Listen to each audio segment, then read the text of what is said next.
Good evening, everyone. Welcome to today's webinar, From Scandal to Narrative. I'm Leah and I work with Daksh. This webinar is part of our new initiative, Marga. Through Marga, we are examining the role of media in governance and accountability. Uh, we try to explore avenues to deepen democracy through strengthening the role played by media.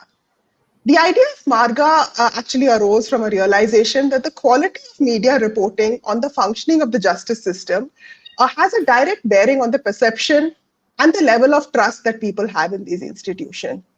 This in turn affects how the public engages with these institutions and their willingness to approach these institutions when required. So, as part of Marga, in today's webinar, we will be in conversation with two renowned authors who will be talking to us about the importance of investigative reporting and the lack of such reporting once cases go to trial. The books that these authors have written have uncovered many facets of two famous cases, the Arushi Talwar case and the Dhananjay Chatterjee case. And many of these facets were not reported by the mainstream media. During the course of this webinar, we will also discuss the role of investigative reporting in highlighting systemic issues of state capacity, underfunding, lack of training, and resource allocation. Let me now introduce our two panelists. Professor Probal Chaudhary is a professor at the Indian Statistical Institute in Kolkata. He did his PhD in statistics at the University of California, Berkeley. He's a fellow of all three science academies in India and a recipient of the Shanti Swarup Bhatnagar Prize in Mathematical Sciences. While he's a statistician by profession, he is deeply interested in the role of the judiciary and the media in society. In collaboration with his colleague, Professor Debashish Sengupta, he reinvestigated the Hetal Parekh murder case, for which Dhananjay Chatterjee was hanged in 2004. Our second panelist is Avirukh Sen, an independent journalist based in Calcutta. He has been a reporter and editor for 30 years, working in print, online, and broadcast media. He launched the Hindustan Times Mumbai edition as resident editor, edited Midday, and was executive editor of the news channel NewsX. He has written on a wide range of subjects from cricket to terrorism. His best-selling book, Arushi, reignited a national debate on the criminal justice system, on media ethics, and Indian middle-class attitudes. The book has been described as masterly, disturbing, meticulous, and explosive. Our moderator for today is Lorna Phadke. Lorna is an alumnus of National Law School, Bangalore, and currently based in Pune. Her practice areas include corporate, banking, finance, litigation, and family law. She's very interested in using her knowledge and experience of law to make a difference in society. Over to you, Lorna. Thank you, Leah. A warm welcome to everyone. At the very outset, before we start the program, I want to just let our audience know that post the discussion, we can have some question answers. And you could please type it out in the chat box, which appears on your screen. So that's that. For both our speakers, I just thought that for the benefit of our audience, we already know all about both these cases that we're going to talk about today. But if you could both take just a quick minute to, tell us about the case in a very quick way. So just like in a minute, 1 minute introduction about the case that both of you are going to talk about. So we'll start with Avirukh first. Okay. So the Arushi Talwar murder case is one that goes back to 2008, where a 14-year-old child was found murdered in her own bedroom with her parents sleeping next door and a servant of the house gone missing. Initially, all the suspicion was on the servant because he had gone missing. He was a live-in servant. But a day later, the servant's body was found on the terrace of the same building. Post that, the case became increasingly complex. There were two CBI teams. The first one did what I thought was a fairly thorough investigation, but they couldn't finally nail the case. Taken over by a second investigation by a new investigating officer, who appeared to me at least to have his own agenda. And the parents were eventually tried, convicted, and sentenced to life. However, they went in appeal, and in 2017, the Allahabad High Court allowed their appeal, upheld it. And that's where, the case ended for now, for them, for the Talwars. Are we any closer to knowing who actually killed Arushi Talwar? The answer is no. Okay. So we'll discuss that later. Professor Chaudhary, what about you? Okay, so this is a much older case than the Arushi Talwar case. So it started with the murder of Hetal Parekh, who was 18 years old at that time. On 5th March 1990, she was found murdered in her own apartment. Her mother went out to the temple, according to the police report, and then probably something happened when she was away. And then when the mother came back, she knocked on the door. Nobody was opening the door. And soon after that, the mother ordered the servants to break the door. And when the door was broken, she was found dead, lying near the door. And that was the beginning. And then the mother initially thought that she is still alive. And so she was trying to carry her in the lift to take her to outside. But then I think by the time the doctor arrived, and the doctor declared her dead. And then she was later taken back by the lift to the... Professor Chaudhary, just one thing, there's some echo at your end. There's a sound. Yeah. Can everyone else, when somebody's speaking, just everyone else just mute yourself, please? Okay, is it okay now? Actually, there's still an It's echo. still coming. Yes, still. I mean, there's a sound. I'm using microphone. There should not be any sound from this end. There is a sound. Maybe you can just try without your microphone. Just use the I'm not laptop sure. audio. It usually doesn't work very well without the microphone. Okay.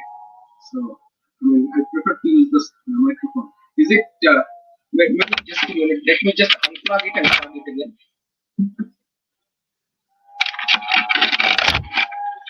Is it gone now?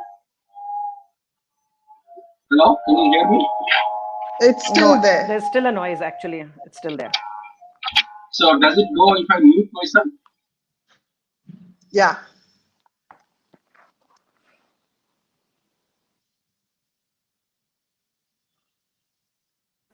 You're muted now. Yeah, no one can hear you now. Can you hear me now? The sound is still there. That's fine, Leah. Is somebody playing the flute? Better now, or No, the sound is still there.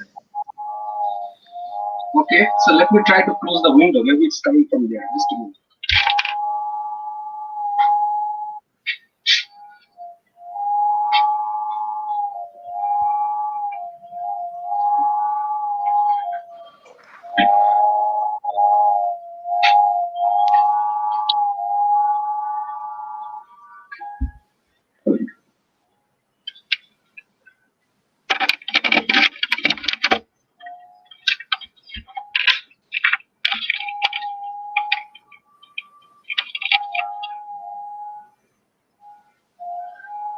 Are you still getting the noise? Yeah, but it's slightly better now, I guess. Yeah. Okay. Go on. So, Yeah, you're mute. Yes. Let me do one thing. Okay, let me lower the thing. Is it better? Yeah. Am I audible? And The Yes. microphone Yes, you is are. creating the noise, I think. huh? The microphone is creating the noise. Is it okay now? No. Can you just try the laptop audio instead of the microphone? So I'm using a desktop actually. I'm not using a laptop. Oh, okay. So is it better now? Yeah. Now it's better. So can you hear me? Yes. Yeah, we can. Oh, but the Okay. sound is still. Okay, let me increase the volume then. Can you hear me now? Yeah, Yeah. Okay, we so can. let But me try without the microphone. Is it better now?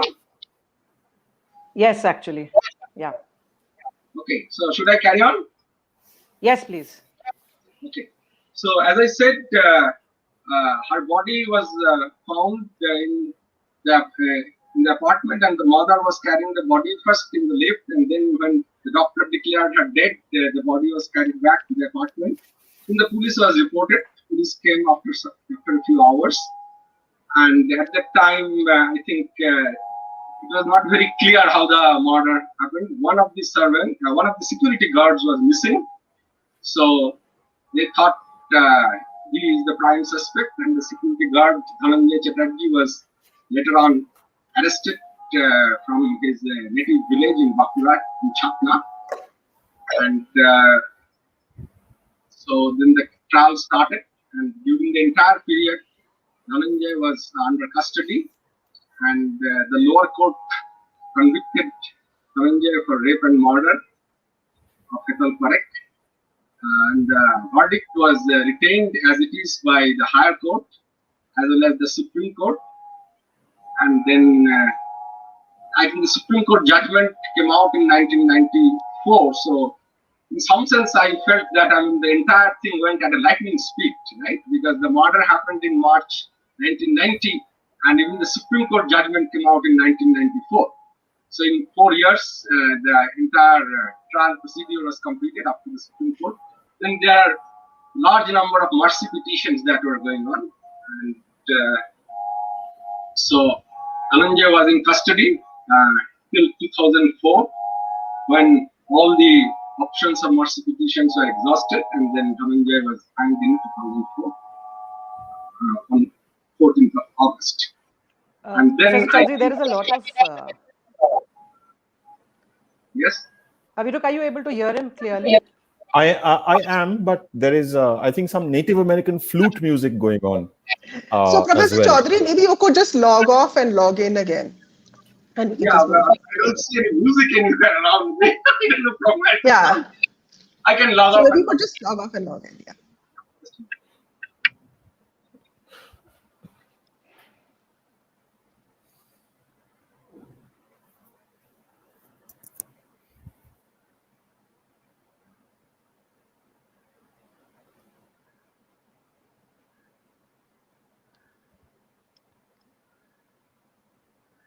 So we could carry on, I suppose. I mean, Lorna? We'll just wait for half a second for him. Yeah, he's just almost here. So let's just. Yeah. Okay. Is it still, the noise is still there? Yeah, but I think it's now, better no. now. So we'll carry on.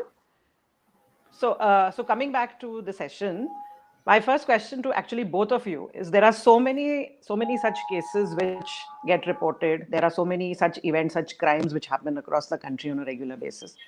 What was it that was so special, or what was it that was so interesting about this particular case that both of you actually did so much of research on it, covered it, reported it? I mean, being a journalist, Aviruk, you obviously reported it and you then wrote a book on it. Whereas Professor Chaudhary, being not a journalist, not a lawyer, not being part of the legal system, but he actually wrote a book on it, and you both, decided to write a book on these two cases. So why did that? How did you get that interest, and how did you come about to actually writing this book? So, Aviruk, would you like to take this first? Sure. Like you said, it started out as a simple reporting assignment, but as I went to court, attended court every day, it's not that I followed the case right from the beginning. I only followed it from the trial onwards at the lower court level. But as I attended trial in Ghaziabad, the story kind of wrote itself for me in a way. And if I'm not wrong, I think there's a member of the audience in this group itself who was a very prominent lawyer in Bombay and now a judge. He is the first one to kind of tell me that, well, look, what you have here is a great narrative, and here's a great way of a great example of how to to tackle this, and he sent me a book. That book was called Murder in Iphigenia by a very, very well-known journalist called Janet Malcolm in the States. And once I went through the book, I thought that actually the template was all there, the material was all there, and the narrative eventually would come together if I just stuck to it. And quite apart from that, the case itself was always in the public eye from the beginning to the end. Several reasons for that. The first is that the Talwars, they were, reasonably successful dentist couple living in Noida. Daughter goes to a sort of higher end school as well. So it's a kind of upper middle class ideal that they lived out in their lives. And the kind of incident that took place, that gruesome, involving that age of child, it's just not supposed to happen in families like this. That is, that's the general understanding of the public. Now, the other reason why the case got so much publicity is that actually by that time, a lot of the television studios had shifted to a location fairly close to the Talwar's flat. It's a very strange thing. Makes sense. So there were OB vans available at all hours. So you can get 24/7 coverage. If something happens in Manipur, for instance, of exactly the same nature, you will not get that coverage. You can't. Physically, it's impossible. But here there were 20 channels, each one competing for some soundbite or the other, circling the Talwar's house at the time. The third reason is actually a societal reason. And I have a slightly grim view of who we are as Indians. I think there are a lot of prurience in us. And I think, when there's the aroma of sex in any story, sort of everyone's nostrils flare up and their ears perk up even more. And their eyes become wider and they want to read and see. So this was introduced fairly early on by the prosecution for the express purpose of creating a narrative that would then stand in court. One of the things that you asked, which you outlined in your in the little brief that you wrote about this event, is that why is it that people lose interest in following a case once it goes to trial? Now, the reason is simple, because the narrative is written before. And actually, at a trial where you have to come up with the goods, where you have to come up with the evidence, it's often just not there, but the story remains.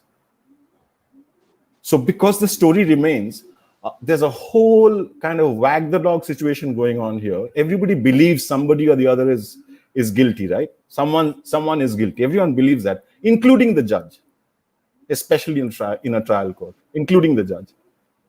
And the incentive to go the other direction is really very low, especially for somebody in the lower courts.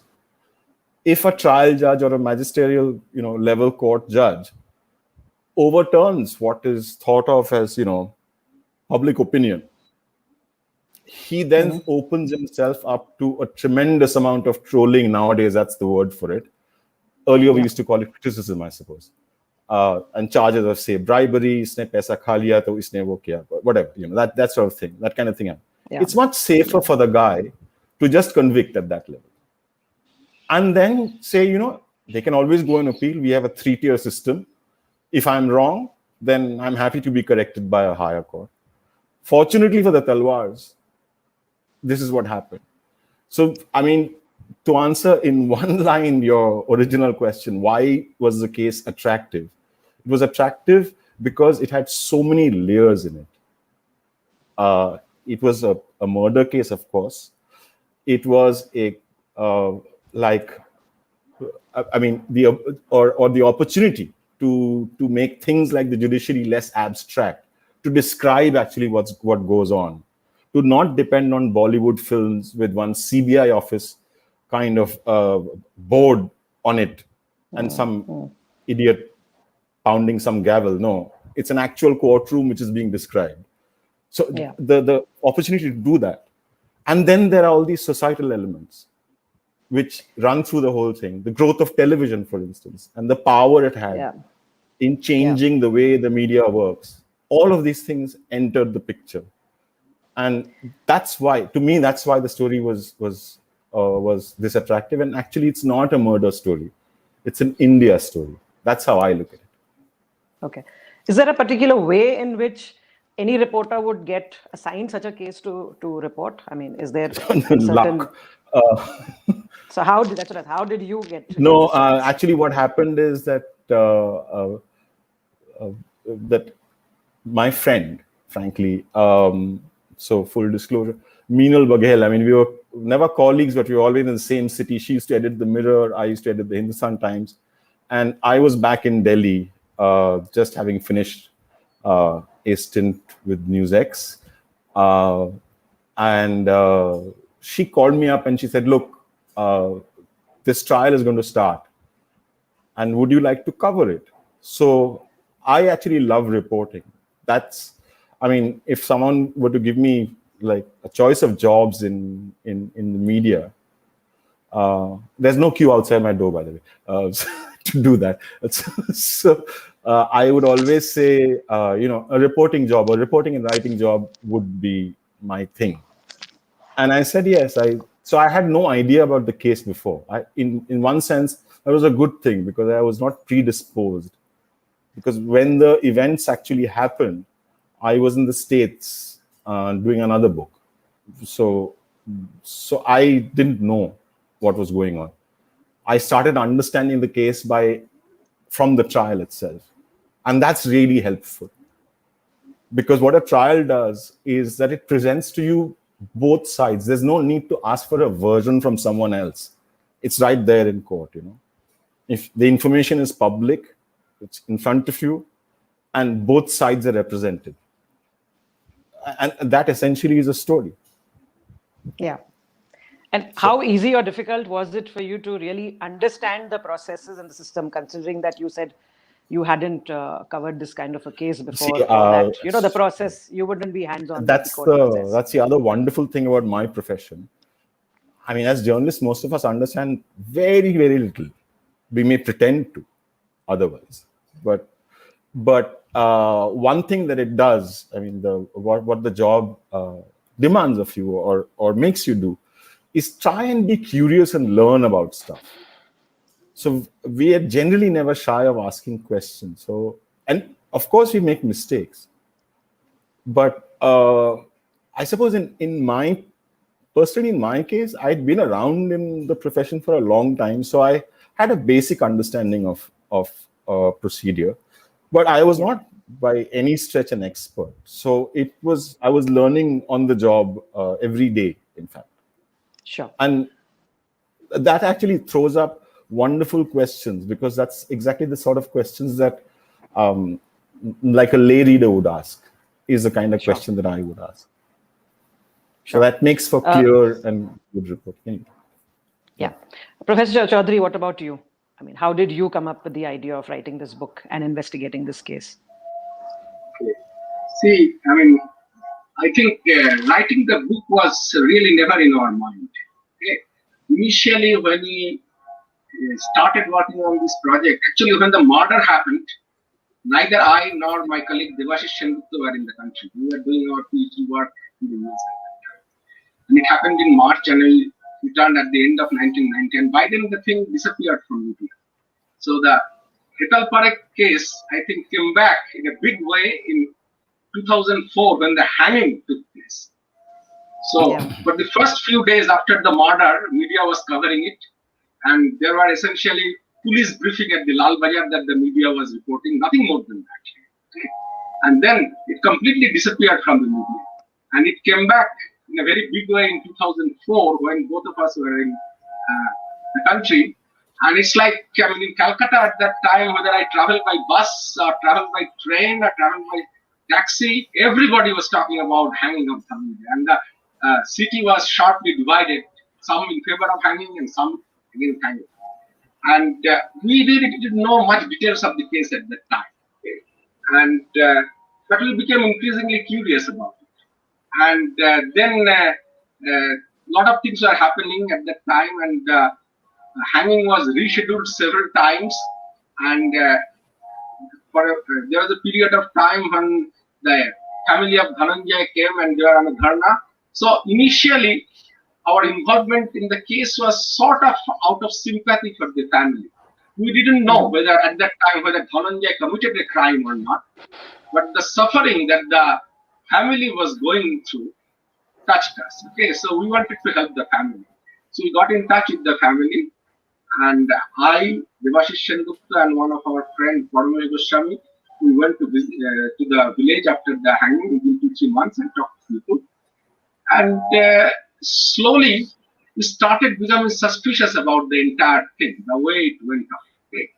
And I think it is only after 5-6 months we took a look at the first court verdict. And at that time, the High Court verdict or the trial court verdicts were not available in the internet. Okay, so it was only the Supreme Court verdict that we could get from the internet, and we read that. Okay? And as we went through it, we were really shocked to see that the kind of evidence that was put forward and based on which he was convicted, and we felt that the case was so weak for even convicting him that hanging was, in our view, was completely out of question, and that's what made us curious. Okay, and at that point, what made us even more curious is that then what really happened? Who killed Hetal? Sure. Because see, now I think we know many such cases, right? I mean, we have heard about the Arushi Talwar case, we have heard about the Sheena Bora case. They all have their own interesting features, okay? And but at that time, it was the Hetal Parekh case. And long before that, in 1978, we heard about the Geeta Chopra and Sanjay Chopra case that probably changed Delhi forever until the Nirbhaya case came, and then Delhi got probably a bigger shock after that, okay? So, I mean, we were very curious. We wanted to know what actually happened. It is the curiosity that was driving us. Okay, it's like I and Debashish will sit together when we are not doing our usual work and talk about it, and we will try to sort of untie a lot of knots that we are not able to untie. For example, why would the mother come back, knock on the door for 5-6 minutes, and then will order the servants to break the door? And it was the main entrance of the flat. It was not the door of a room or anything like that. Okay, suppose I come back to my apartment and my sister or my daughter is sleeping there. I will probably knock and I will not hear anything. That doesn't mean that I will order the servants to break the door within 5-6 minutes. It will probably take me a couple of hours, and I will try many things before we decide to break the door. So there are many such things that bothered us. And writing the book was never in our mind until we solved the case. And we wrote the book primarily to create awareness. In fact, initially we wrote the English version. And then we thought that it was an incident that has happened in Bengal. And a lot of people in Bengal at that time, including the people who were actively trying to stop the hanging, believed that maybe Dhananjay had committed the crime. Almost nobody thought that he was innocent completely. Okay. So it was activism from the point of view of stopping the death penalty. Nobody was questioning the guilt or the innocence. Okay. And so I think it was our responsibility. We felt that we should make this thing aware to public, and that's why we wrote the book. And we translated then, because we are good writers in English because of our training. So we had some friends who helped us in writing the things in Bengali, and we published the Bengali book first. Okay. So writing the book was never in our mind until people started telling us that you need to make these things known to people. So we first wrote a small booklet, and we published it with our own money. And it's like we made the price 5 rupees. That book is no longer there. I mean, it's available on our website. And so we sold several copies of the book just to make people aware of it. That we have, in some sense, in our country, sometimes very blind faith in judiciary. Okay? We think that what is coming out of judiciary, especially when it goes when it has gone through several layers of the judiciary, the trial court, the high court, and the Supreme Court, then what has come out as a decision must be correct. Okay? And we keep forgetting that often this review system at different layers are not really a proper review system. It's like, it reminds me of a famous thing about our constitution. Okay, a lot of people don't know this, and probably you know this, and few people know this. That in our constitution, this Article 21, which is related to death sentencing and such things, originally when Ambedkar wrote it, he drafted it like this. I will read it. This I have learned from an article published in the Hindu. Okay, so when Ambedkar drafted it, he wrote it like this: "Nor shall any state deprive any person of life, liberty, and property without due process of law." That's how it was originally written. But then it got modified as, first of all, liberty was taken out, and the property was taken out, and the liberty was qualified with personal liberty. So, and the due process of law got replaced by procedure established by law. So that means you can go to the parliament, enact the law, create a procedure, and so long as procedure is followed correctly, is fine. There is a big difference between offering due process and procedural correctness. So eventually it became no person shall be deprived of his life or personal liberty except according to procedure established by law. Okay. So this was what was bothering us. Did Dhananjay get the due process? We felt no. He did not get the due process. Okay. That's what made us motivated to write the book. And in fact, none of us were originally anything like a death penalty activist or anything like that. And in fact, often in the public forum, I have asked this question about my view on death penalty. And I don't want to say anything specific in spite of my own standing on that when I discussed the Dhananjay case. Because it was hanging of an innocent person. Whether death penalty is right or wrong, that can be debated for somebody who has committed a crime. And death penalty is not a relevant issue in Dhananjay. So Dhananjay was an innocent person. We have enough convincing reasons for that. And that's what motivated us to write the book. Otherwise, probably we would have never thought about writing a book like that. And that too, even in Bengal. Okay. So when you started, now that you thought of researching on this case and that you thought of writing this book, and you had to navigate the justice system, right? So can you share some of your experiences as to how easy or how difficult was it to get the information that you needed, not only the court documents and the stuff, but talking to the police or talking to, the other investigating teams or anybody else in the entire justice delivery system? How easy or how challenging was it? What kind of experiences did you have? This is Professor Chaudhary. Yeah. So unlike Ohirup's case, we started the case pretty late. Okay, so it's like the trials were over, and for us, I think we couldn't even get in touch with many people who are involved in the trial. Okay, so for us, we essentially had to depend on lower court document and whatever we hear from some of the people who are involved in the dealings of the case. Okay. Well, how hard was it? Well, it was definitely hard to get the lower court document. Okay, because we had to get help from our lawyer friends. Fortunately, I happened to know some people in the police department. They helped us a lot. And we got in touch with one or two officers who were involved with the matter when the hanging was taking place. They helped us a lot with some information. We got a lot of help from the forensic experts, interestingly, who were working on this case. Okay, so they really helped us with a lot of information. And also with the post-mortem, also help from the post-mortem doctor. But on the other hand, when we met some of the police officers, many of them thought that we were just wasting their time. And so we didn't, to be honest, we didn't receive a very good treatment from them, but we were prepared for that, okay? It was something that we were doing because, it's like both of us are scientists, I and Debashish, okay? And if you are really an honest scientist and you have an interesting problem to solve, you lose your sleep if you are not able to solve it, okay? So for us, it was not proving Dhananjay innocent. For us, it was to solve a murder mystery.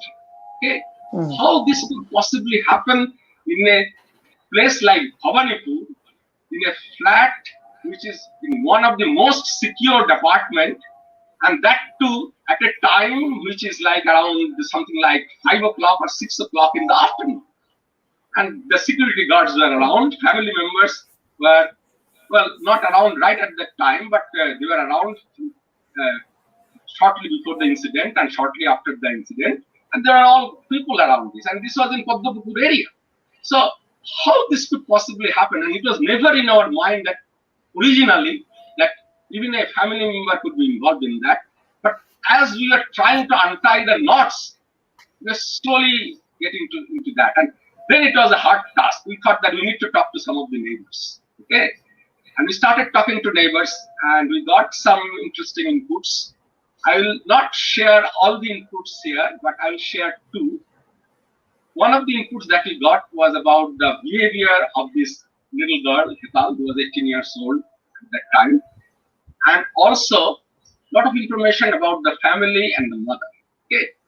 And that helped us to convince ourselves that possibility that all the evidences are sort of indicating to. Okay. So it took us a while before we could arrive at a possible reconstruction of what happened at that time. Innocence of Dhananjay was very easy to prove. That does not require a great mind. Police convicted Dhananjay because they needed a convict. It was such a high-profile case. If they could not find a convict and punish the convict, they would have been in big trouble. Okay, so Dhananjay's conviction was because they needed a convict and they couldn't find out any other possibility. Okay, but for us, deciding that Dhananjay was innocent, that was not a big issue. And in fact, a lot of the people who we talked to, they sort of said that, well, you know, he was a very nice guy when he was in jail. Like when you talk to the jail doctor or the jailer, a lot of the people said that, yes, he was a very nice person and we were very happy to have him there. And we thought eventually he'll probably not be hanged. Okay, but we were all very sorry when he was hanged. Okay. So anyway, answering your question, I think our reception to the people and difficulty in getting information, we had a very mixed experience. Sometimes it was easy, sometimes it was difficult. Sometimes people thought we must be crazy. That after so many years, we are trying to reconstruct the case. Okay, how is it at all possible? Okay, we thought that we probably will never know what the truth is. But now I think I believe that we know the truth. Okay. Aviruk, what about you? What kind of experience did you have in navigating the justice system when you were researching for your book and when you were covering this case? So mixed again. I just want to make one small point, from what I gathered from what Prabal was saying. See, in the Aarushi Talwar murder case, actually the situation is almost flipped. It is again a very secure apartment where the parents live, where a murder takes place. And exactly the same question that Prabal asked, how is it possible that anybody else could have done that, was what was asked in the Aarushi Talwar case as well. So here you have to do the 180 and you have to find out, okay, was there a possibility of somebody else having committed the murder, right? So in one sense, the cases are, polar opposites. Just to clear that out, I mean, it's quite an interesting thing. Once again, about the sort of access and things. And also in terms of whether there was much of a cooperation like between, say, the police or the forensic team or the investigating officer or your access to in the Aarushi case, absolutely not. Absolutely not. So, in one way, because of my sort of daily reporting, I was marked out by them as some kind of troublemaker. At one stage, the prosecutor tried to, throw me out of the proceedings as well. So that sort of thing. That's really minor. But in terms of getting information from them or, requesting a document, these are all public documents. There's no skin of anyone's back if they actually share it with you. However, what they will do is, why don't you apply to the registrar, knowing very well that the registrar may wait till say 2024 to give you, whatever you want, right? RTIs are notoriously ineffective because the excuses offered, I've just a bunch of them I've just dealt with for something else altogether. The excuses offered for not furnishing information, I mean, it's a huge range. It could end up being something, I'm sorry, my son is ill, so I cannot provide you this information. They may one day say something like that, so it's quite absurd the way that system works. So yeah, there was a wall basically which you had to cross in some way or but the breach was the court itself.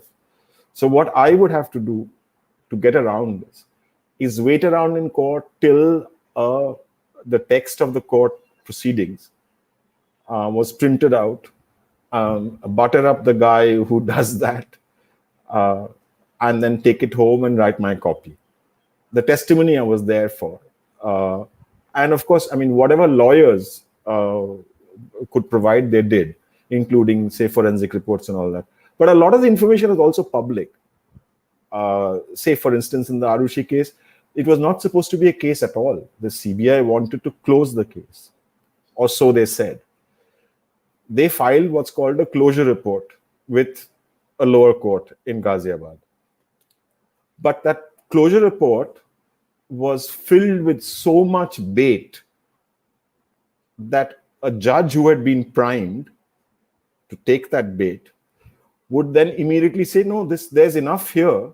Even though you claim that you want to close the case, you have said X, Y, and Z, which points to the fact that you have good evidence about somebody's guilt. So let's take this to trial. This is exactly how it was played out. So there was, I have a big problem, for instance, it's just on a related point, which is that, there's no separation between the investigation and the judiciary in high-profile CBI cases. This is highly problematic for me.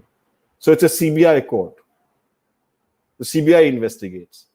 The Central Forensic Laboratory is part and parcel. In fact, it's housed in the same building as the CBI. It's called the CBI CFSL. Now, if you don't have separation between these supposedly independent arms of the justice system, you are never going to have what Ambedkar called due process.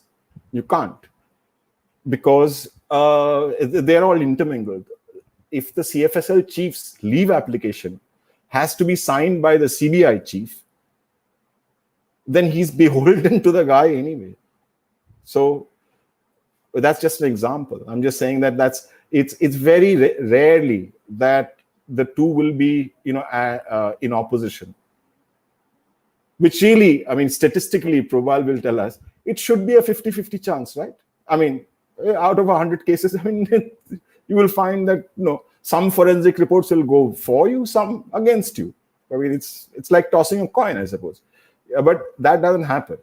Now, as a result of this, a lot of the way in which the way in which information is disseminated, there are filters at different ends. So the defense will have certain filters of its own, after which it will, give you information.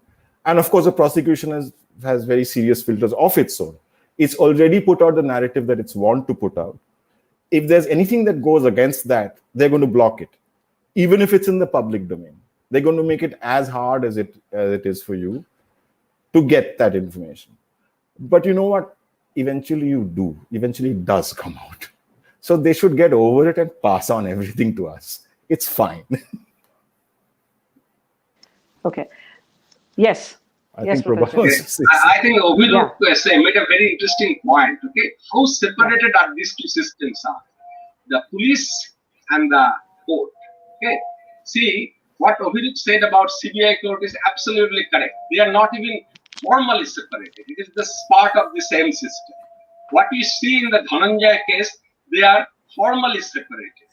But when you read the judgment, I will tell you just one small thing. Okay. there was one allegation against Dhananjay, is that, you see, it was a crime for which the conviction was made completely based on circumstantial evidence, because nobody had seen Dhananjay committing the crime. Okay, so how are you going to link Dhananjay to the crime? That's a very challenging issue for the prosecution. And we have been all told that everybody is to be considered innocent until proved guilty, right? That's the theory that we have been told. Okay, now here comes the story. Apparently, when the incident happened, shortly after that, when nobody knew that the incident had taken place, the in charge of the security came to the building and he called Dhananjay from downstairs. And Dhananjay was, according to prosecution story, came to the balcony and responding to the call. Now, in the High Court, the advocate asked for Dhananjay, asked this question: if somebody is committing a heinous crime like rape and murder inside the flat, if a call comes, will that person come out in the balcony and respond to the call?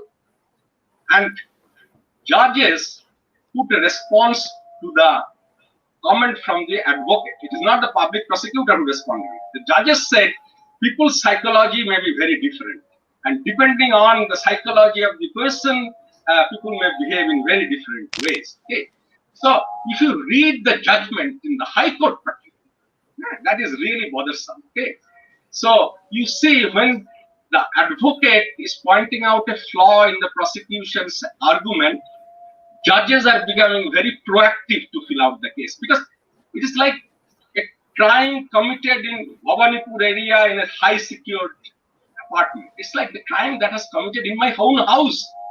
If you don't find the criminal and punish the person, we are all unsafe. It's a paranoia. So this guy is definitely.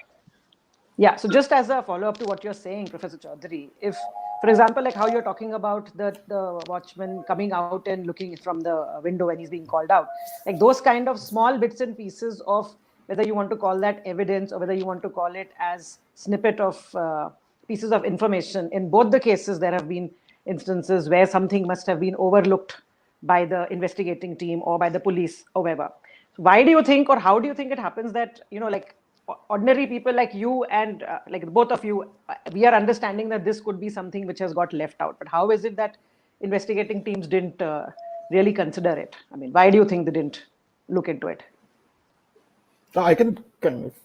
Is it for Prabal? Yeah, it's for both of you. For both of you. Yeah, so Obiruk, you go ahead. See, part of it is sometimes it's deliberate, sometimes it's just oversight. I'll give you one example from the Arushi case where I think it was an oversight. So one of the forensic reports, the first forensic reports that came in from lab in Hyderabad was that Hemraj's blood, Hemraj is one of the victims. He was the servant, of course, who was killed along with Arushi. Hemraj's blood was found on the pillow cover of somebody else, or a servant who worked in the same area, somebody else, in his bedroom. Now, Hemraj said, how does this blood reach that person's? His name is Krishna. He's one of the suspects as well. Supposedly, he's one of the suspects. Now, the police are interrogating Krishna. This report comes in. The CBI is interrogating Krishna. This report comes in.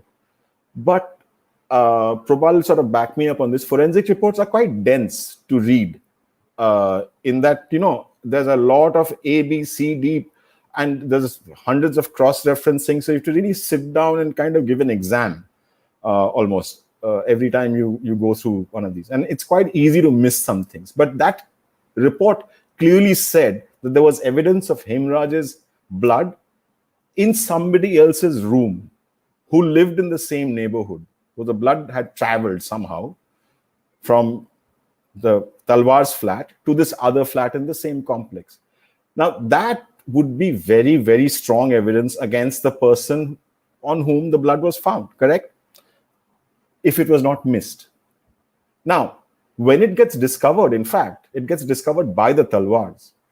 So the Talwars, thinking that the judicial system is extremely fair, and now we have what is called, they were almost bound to give an alternate theory as to who else could have committed this murder. If not you, then who? They say, well, here is proof, and this is hard proof. It's forensic proof. It's blood. So they go to the court with it. But when they go to the court with it, what the CBI does is send, in fact, the investigating officer goes and plants himself in Hyderabad for 7 days, comes back with a report saying that was a typographical error, actually should be read this other way, thus exonerating the guy indicted in the first report. So it's very, the tie-ups or between these different agencies, if that forensic lab was truly independent, would they ever have agreed to, without giving any other reason or whatever it is, within a matter of days, reverse a report that they had submitted 2 years ago or 3 years ago? If they were truly independent, would they have not at least done their own investigation as to how this happened? So, that interlinking between agencies actually does a lot of harm to I think the judicial process in general. And the fact that these things happen even in such high-profile cases kind of tells you another story. That means it's happening all the time. Here is a case on which, as they, the nation wants to know about it, as they say. Sure. So, but even here, there's this kind of nonsense going on. This sort of, I would call it just, it's a case of forgery. I don't have the legal terminology for it, but that's what it is. It's some kind of fraud being perpetrated here. It's, at the very least, it's destruction of evidence or creation of evidence to, to indict somebody. So there's a crime being committed, and the crime is being committed with two agencies in conjunction. So that is a system that we have. Professor Chaudhary wants to add something to this. It's like, I just want to add 1 or 2 points here. Before we got involved in this case, none of us had any idea about criminal justice system. Okay, so I am a statistician, so is Debashish. Debashish has a bit of engineering background, so our idea was far, far away from criminal justice system or any justice system for that matter. Okay, but we always used to think that police investigations are like what we read in Sherlock Holmes or in Blomfish books and such things, So we used to think that there is a scientific process where you gather evidence, you draw inference from the evidence, and then you finally convict somebody, or you say that your evidence is inconclusive. But it's exactly not that. It's exactly opposite. Okay, it's exactly just the opposite. What happens actually is that police start with a very quick hypothesis. So as they call it, it's an open and shut case. Okay, so Dhananjay case was an open and shut case. Okay, so now the job is to manufacture evidence. So you create evidence. That is what is called investigation. Okay, so investigation amounts to formation of evidence for the prosecutor, so that the prosecutor can present the case nicely before the judge, so that judge can order conviction. And so I think the whole purpose of criminal justice system is completely defeated here. So I think when we wrote the English book, we gave it a title. Okay, we are probably going to publish it sometime soon later. Okay, so the title that we gave is that it is guilty until proved innocent. So it's like they will create hell of a lot of evidence against you. They will most be planted. I use this term, planted evidence. Okay. In fact, if you go to that building, you will see that all these balconies are covered by iron grill. Nobody can lean out of the balcony to respond to the call, and it was happening in the 3rd floor of the building. And if you want to talk to somebody from downstairs, and then you have to come in the middle of Padmapupur Road, then everybody in that area around 6 o'clock in the evening will hear that conversation. Okay. So certainly no such thing happened on that day. It was a completely concocted story. Okay, so we are, I mean, I'm sorry, but I think we're running out of time. So we have one last question before we open the forum for questions from our audience. So in both your opinions, what is it that we need as a most pressing, what is the most pressing need of the hour, or the changes that you need in the justice delivery system, so that we can ensure that everybody gets access to fair trial or speedy justice and, quality legal advice, especially in the case of criminal cases like this? So what do you think we need to do immediately? Like, what are the most important things to be done right away? Abhiruk, you could go first. Right. This is it's a huge question that you just asked. The list is very long, but just a few. Just a few things. I mean, one of the things that I would look at, which are not that difficult, I think, to in terms of execution, is this idea of separation, of actually having truly independent parts that make the whole justice, the engine of justice work. To have those parts, as just because your clutch is not functioning doesn't mean it sort of, well, it can mean that your whole engine will cease. Independent kind of role needs to be taken care of independently, and it must retain its independence. So that's one thing that I think can be done at possibly a policy level. The other is, these are it's tougher to say this, because it's I think that one of the questions that have come up, and I'm kind of preempting that, is the media plays a big role in this. If you don't have a questioning media which refuses to, one, just take notes from anonymous sources and then create a narrative which somehow flies till the trial goes, I mean, till something goes to trial, you will repeatedly have these issues come up. So those are two things that I would think of that can be done straight away. There are a host of others. One of them being the actual quality of the lower judiciary also. It's something that really needs looking into, I think, in terms of their competence. Say on things like cyber or forensic, they are just blank, most of them. So this is highly problematic, because a lot of evidence that comes in is, especially nowadays, belongs in those areas. In murder cases, forensics will play a huge role, Sure. in any murder case.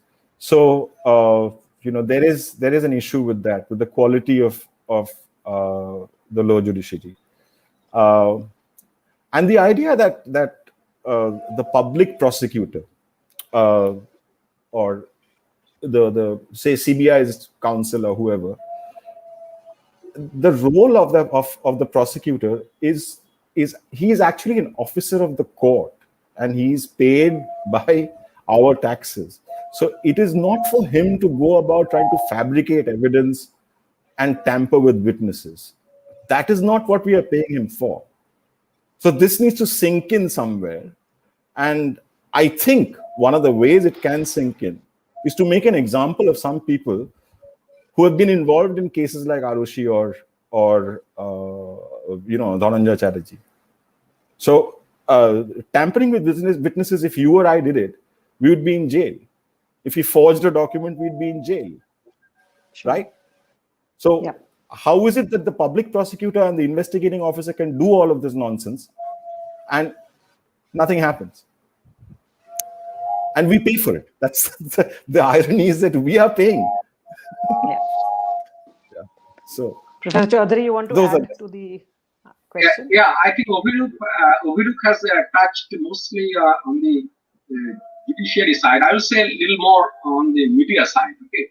See, what we noticed when the hanging was taking place, almost the entire mainstream media, they were talking about those horrifying stories. Later on, we found that all wrong.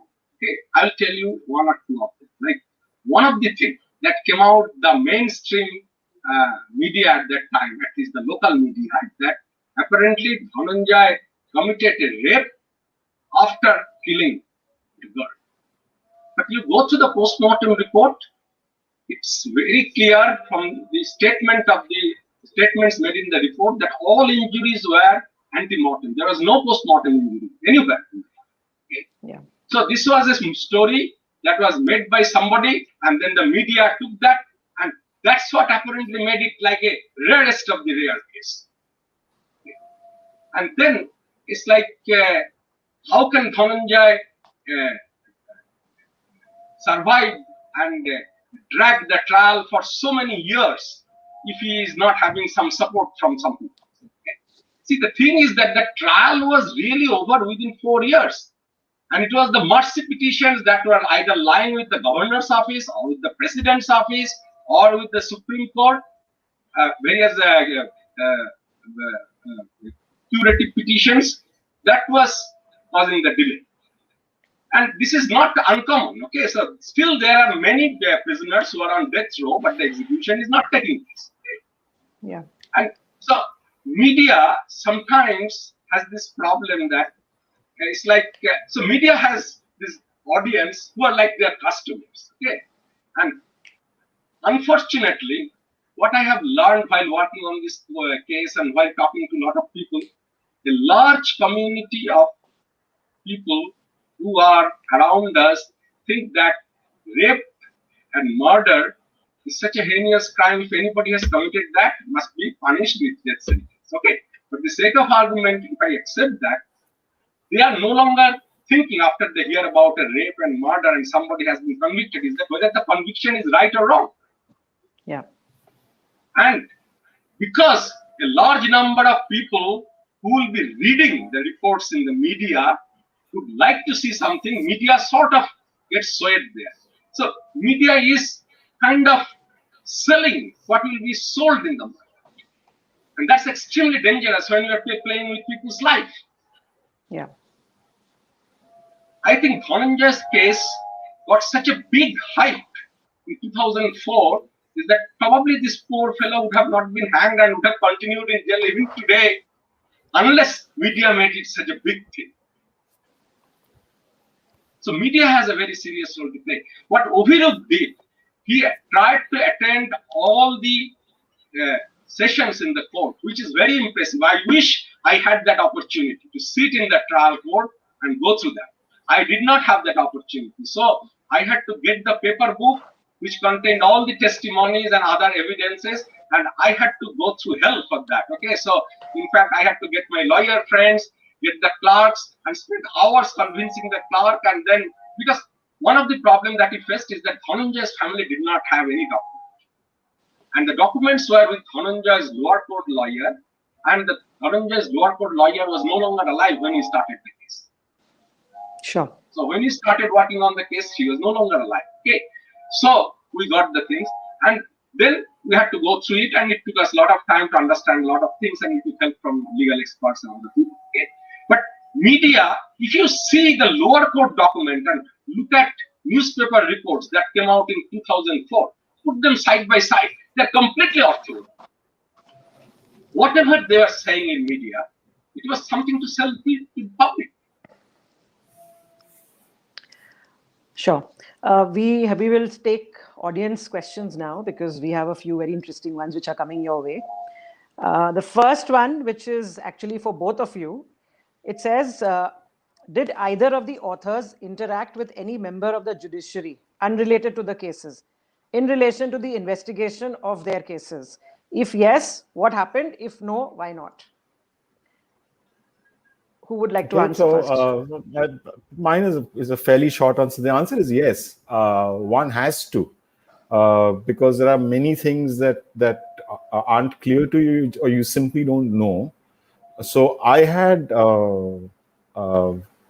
I think the great privilege of interacting with Dr. Rajiv Dhawan, specifically, if I were to say that, who took a whole day, gave a whole day's time. He'd read the book, he'd made his markings and stuff like that. And he asked me, I suppose he interrogated me, I think, for about half a day. Then he gave me a beer and some lunch, and he finally said, "No more questions." But through that day, I think I learned more in that day than in the entire period of the trial, just from those interactions. So he's a sort of shining light in constitutional law here. My friend Gautam Patel, who's now a distinguished judge, is in the Bombay High Court. I think I mentioned to you that he's the one who actually sent me a template for how to approach this book. He was really kind about it. And he, in conversations, I would clarify a number of things with him. So just two examples. There were many, many others. I never missed a chance to meet a lawyer. I knew that's an unusual thing to say for most people, but in the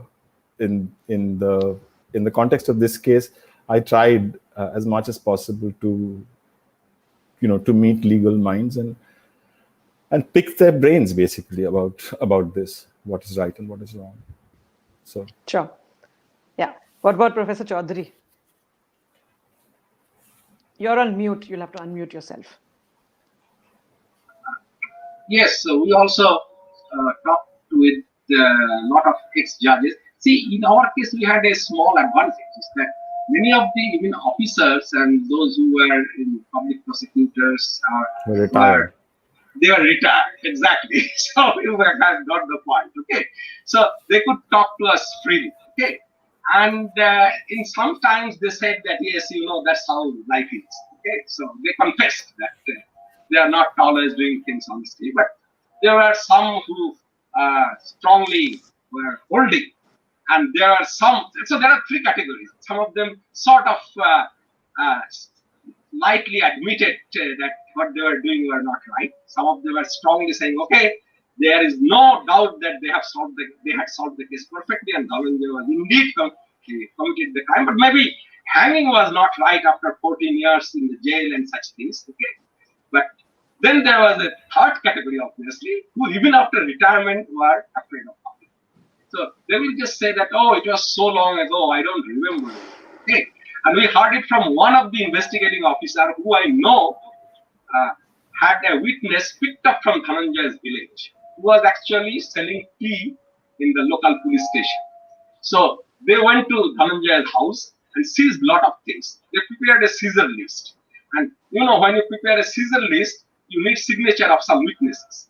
And they found that person who was selling tea as the witness who didn't go with them when the seizure took place. Okay. So then he was brought to Calcutta, and we have talked to this person. And he told us that he was staying with the investigating officer for 3 days in his nice house, and his wife and he himself were taking good care of him and coaching him throughout the day what to tell in the court and everything. Okay. And then when you went to see that officer, he said, yes, that was so long ago. I can't remember anything now. So this is my experience. So we talked to a lot of people.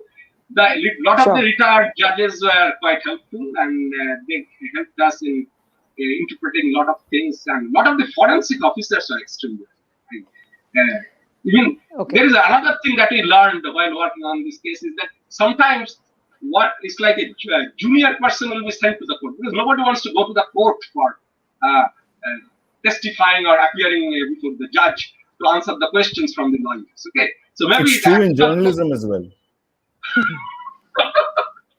So it's like one person will actually carry out the post-mortem operation, and then a junior doctor will be sent to the court with the report. Okay. Fortunately, the forensic officer who actually did the work was also appearing in the court, and he was very helpful. His name is Patsy, and he really helped us a lot. Okay. Moving on to the next question. There's another question for you both. It says, is this scapegoating that both speakers referred to just as common in cases with lower profiles? Perhaps that cases that weren't as much publicized as the Arushi case and the Dhananjay Chatterjee case. See, I don't think either of us is qualified to talk about all cases in India, but as a from your experience, as a systemic thing, yeah, I think that generally in a, whether it's a CBI or it's a small police thana, nobody likes to keep files open. They want closure most of the time. So that in itself puts a bit of pressure, and some scapegoating will then happen. Oftentimes, however, this whole the presumption of guilt actually works. I mean, let's be practical about this. It actually works. They suspect somebody for without any hard evidence or whatever it is, and then they really go after him, and then the hunch or whatever it is proves right. I've seen, well, in my experience, quite a few cases like that too. That there is no real reason to go after. There's no hard reason to go after somebody, but they do, and then they get it. It turns out to be that way. But I would say yes for that one reason, which is that it's important. Conviction rates and stuff like that are regularly tabulated by the National Record Crime Bureau and whatnot. And statisticians like Probal will sit and assign values to them, who's doing well, who's doing badly, and stuff like that. So that plays its role, and so does the media. Once again, no one wants to be at the receiving end of whose case, what happened to that case, so many years gone by. So yeah, I mean, the story comes first, and the story is made to fit. The evidence is often made to fit the suspect. I mean, which happened very clearly in both of these cases. One with success, one thankfully failed eventually. Okay. This is another question. It says, can live streaming of court proceedings help journalists report on cases, and to ensure that public opinion on cases is formed by easier access to hearings? See, I think live streaming of court hearings is already happening. The pandemic has forced us into that. Does it help journalists? I think yes. On the base facts part, yes. But one of the things that I learned while actually attending the trial in Aarushi case is that if you're there in person, then your descriptions are a lot less abstract. You are reporting in a sense from the photographs you take in your head. So you are translating that into text when you write. And it's a different sort of feel altogether. The facts will be there. I mean, so it's a very convenient way of getting the facts. So yeah, will it be helpful? Yes. But will it cover everything? I don't think there's any substitute as such to sitting and attending a proceeding. I don't think there is, but if it's not possible, this is the next best thing, no doubt about it. Okay. Yeah, I agree. Do you have a view? Yeah. I agree with what Ovidu has said. I think sitting in the trial court is probably the best thing. Okay, I mean, you need to see the body language of people. That's very important. Okay, how does the witness talk? How does the prosecutor ask questions? It's very, very important. Okay. So I think, even if you have a recording of the whole thing and then you watch the recording, that really doesn't help. Okay. So that incident, when somebody is talking about that incident, is very, very important. Being present there and seeing. I just said, which may not be possible all the time. Actually, that's it won't be possible. This is really. I was giggling because I remembered a small incident. It's really short, so I'll relate it to you. This is about being in court. Now, in the courtroom that we used to go to in Ghaziabad, there was a little dock. That dock was falling apart almost. Like it's not like the kind of docks you see on television, which are nice and spacious, as if.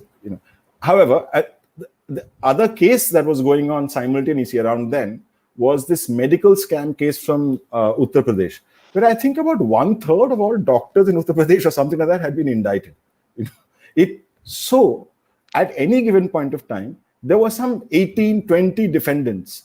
And what they would have to do, the police had to literally stuff them into this dock every time in this little square space. And it was like as if they were riding a really crowded bus, and the dock would shake each time. So this is something that you'd never get on, like a what you call it, StreamYard or a Zoom thing. You won't get this scene, and it's fun to be there and actually watch how it works. Well, it's just I will not very relevant.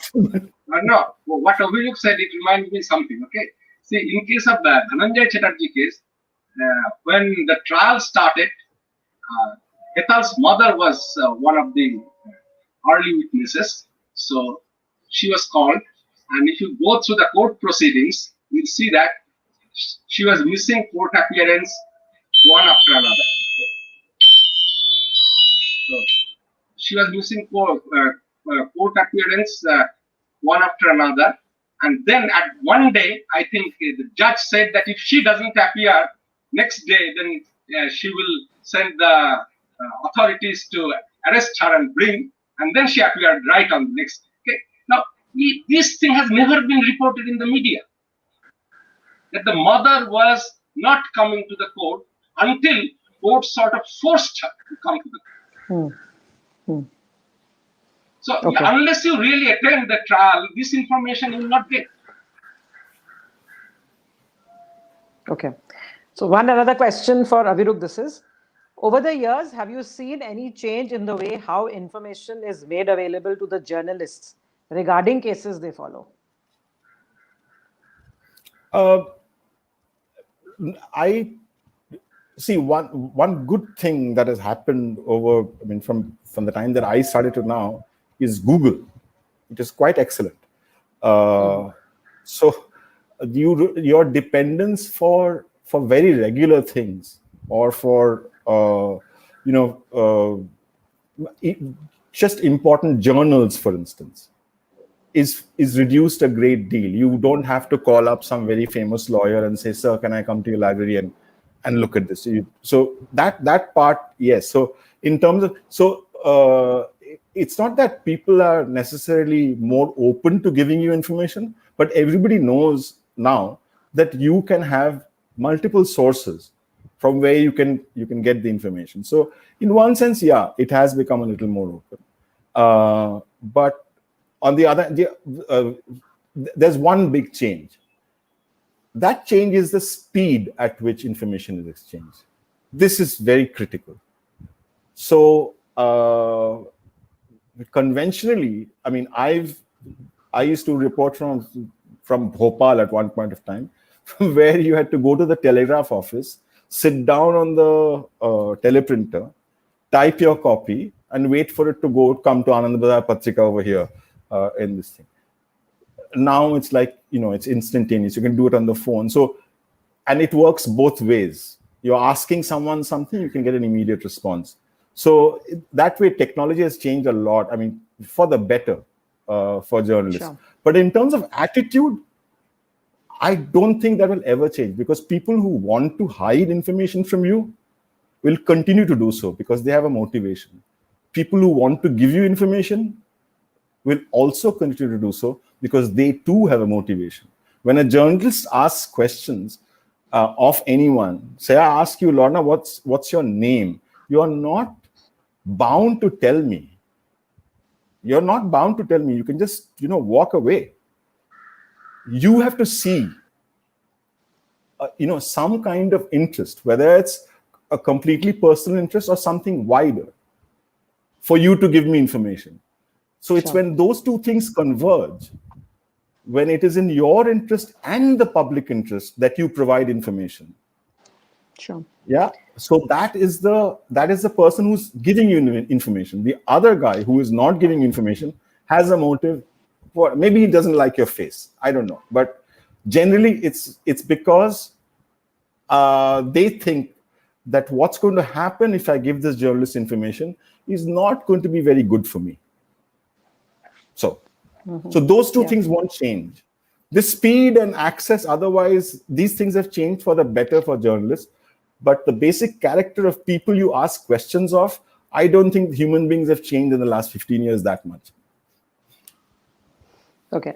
And just off the cuff, why don't journalists usually see the end of the reporting of the case? As in, when something is going on, you write about it, but you never really usually cover as to what really happened at the end, or the other side of the story. It's usually just one person focused. So see, it's Don't you want to know what that's- finally happened in your that's- matter, unless you yeah, write yeah. a book So like you did? that's a broad brush, Yeah. way of dealing with it, and I think overall you're right. I mean, I'm not going to dispute the basic thesis. So it's probably more accurate to say most journalists, and I don't consider myself Most. like an Indian journalist working in. I mean, when I think of journalism, I think of journalism like worldwide. So look, let's look at in that case, if we are going to at least aspire to kind of be like the best, let's look at pieces of the New Yorker or whatever it is, right? Say any of these. Well, that's an example that I always give. So it's a magazine, so it's not current or whatever. But the point is, when you read a piece in the New Yorker, very often you will find the writer says, when I met this gentleman 6 months later, he said this. It means what? That he's been working on the story for 6 months. He's waiting for it to end. Sometimes a year, sometimes 2 years. So there is I think one of the things that you mentioned in the brief once again is resources. Some media organizations, like say those, I think Caravan has tried to do it here. Let's not get it, is to invest in that sort of journalism, and for it to make it work, and make it work in some way.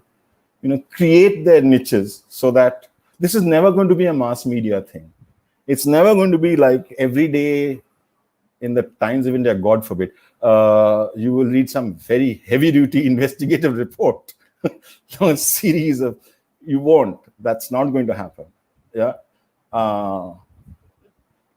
But there are some houses and some people, I suppose, some editors as well, who are quite keen that this remains alive. So I'd say it's sort of mixed.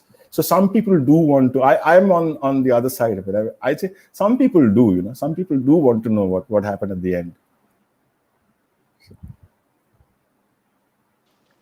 Sure. So we have actually a lot of questions for you both, but unfortunately we don't have the time now. So before we just end the session, I would just want to ask for you to both to be able to make a few closing remarks that you would want to make. I think go for the questions, Lorna. I think both are the questions. We've talked a lot. I think it's a nice way to. I think. Let's take the questions for however long you have. It's not nice for us to go on just speaking like this. Okay.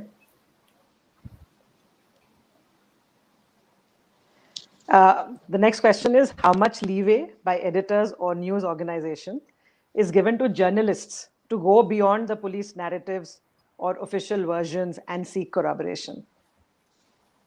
Well, Okay, I am not so a this journalist, depends.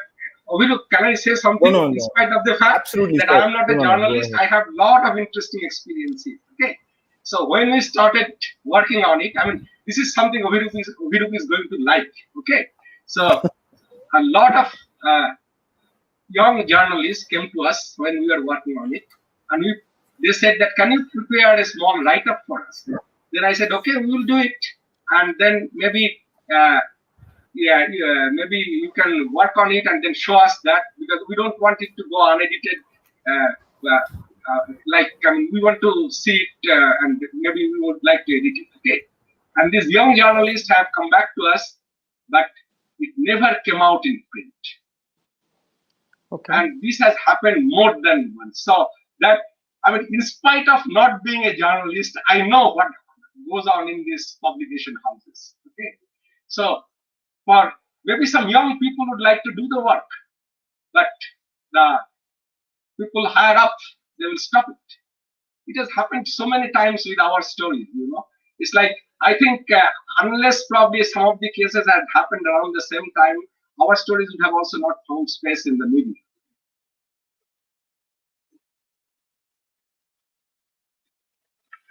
So, Lorna, your mic is muted. Sorry. Would Aviruk like to add to this?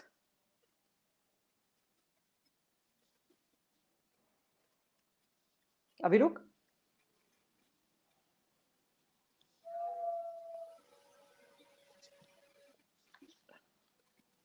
I think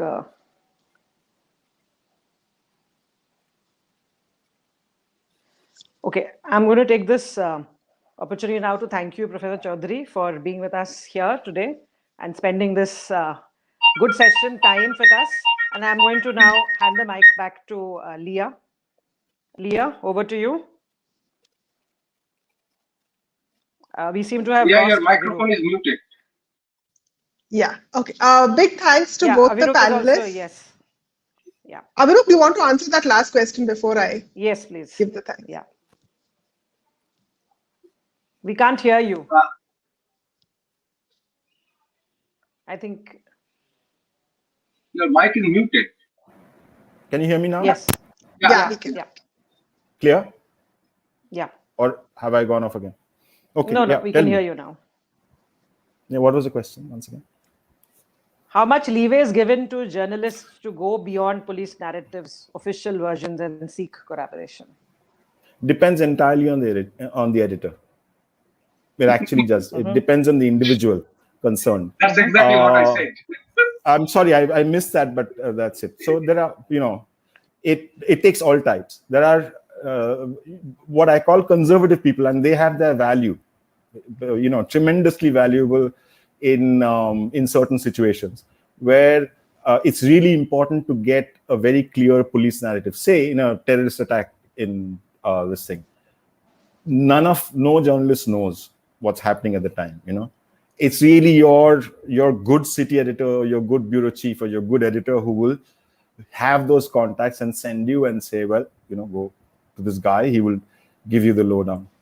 When it goes against, and I've done that very often. I mean, there was a case there was a shooting in Ansal Plaza.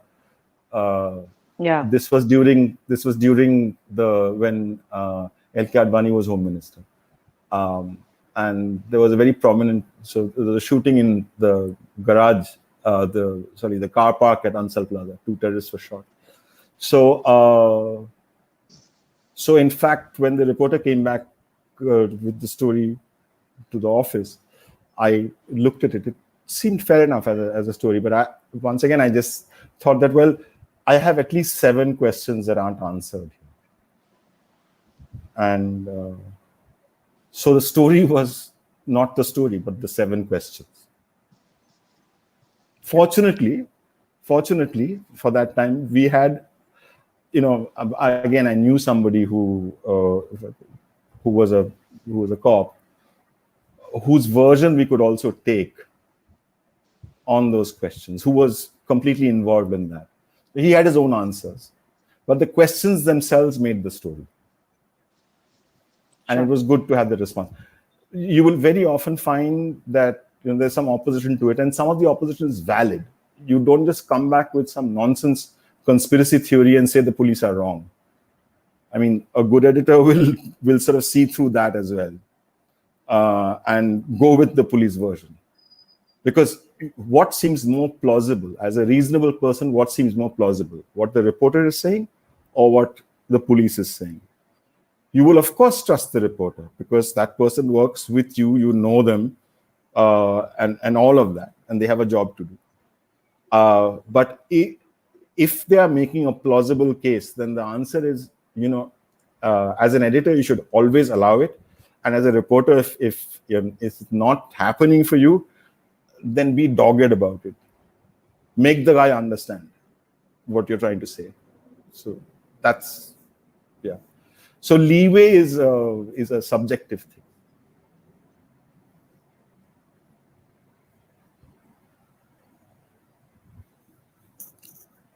I'm sorry, I can't hear you.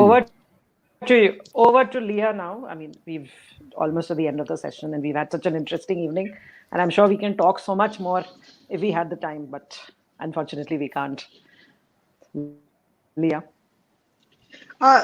Thanks everybody for joining in. This has been a wonderful session. A big thanks to both our panelists, Avirup and Professor Chaudhary. This has been a very interesting discussion. The discussion is also very timely because, it's been a year since Sushant Singh Rajput's death. And we've seen that, all the hype and the news that was flashed around at that time has completely died out, and nobody is actually reporting that, there's actually no evidence of a murder or drug trade around his death. So, it just shows that, how media organizations just lose interest in stories, after the high profile arrests and after the investigations. And once things get a little boring, the story just drops off the radar. Thanks a lot to all the audience members who've joined and asked really good questions. Unfortunately, we didn't have time to take all of these. Hope you'll join us for other Daksh webinars. Thank you. Good evening. Good night. Thank you. Thank you so much. Thanks. Thanks. Thank you, Prabal. Yeah. Thank you, Abhiru. Thank you, Lola. Thank you, Leah.